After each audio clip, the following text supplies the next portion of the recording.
Aláròyé máa wí o. Ètò ìṣúná ọdún 2026 Ààrẹ Tinubu máa lọ síwájú àwọn aṣòfin l'Àbújá o.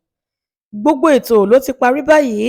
Ọjọ́ Ẹtì Friday ọjọ́ 19 oṣù Kejìlá ọdún yìí ni olórí orílẹ̀-èdè yìí Ààrẹ Bọ́lá Ahmed Tinubu máa lọ síwájú àwọn aṣòfin àgbà l'Àbújá láti lọ gba àbá ètò ìṣúná ọdún 2026 láti gbé e kalẹ̀ síwájú wọn kí wọ́n lè jíròrò lé e lórí kí wọ́n sì bá buwọ́ lù ú kó lè di òfin.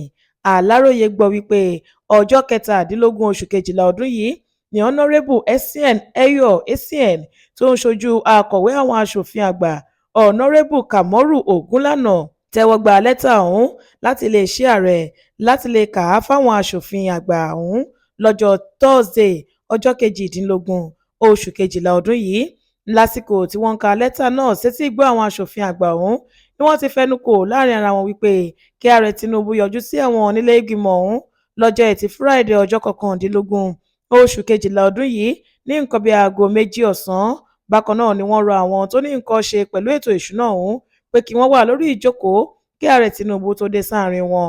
Àwọn aṣòfin àgbà tí ẹ̀ ti ṣètò ààbò gidi sílẹ̀ fún ààrẹ pẹ̀lú bí wọ́n ṣe pàṣẹ pé kí àwọn ẹ̀ṣọ́ ààbò wà ní ìgbáradì sílẹ̀ láti kí ààrẹ káàbọ̀ sáàrin wọn.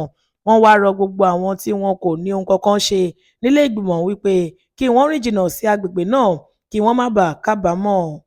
Adéwálé Adéoyè ló ṣe àkójọpọ̀ ìròyìn yìí fún ìkànnì Aláròyé Online TV.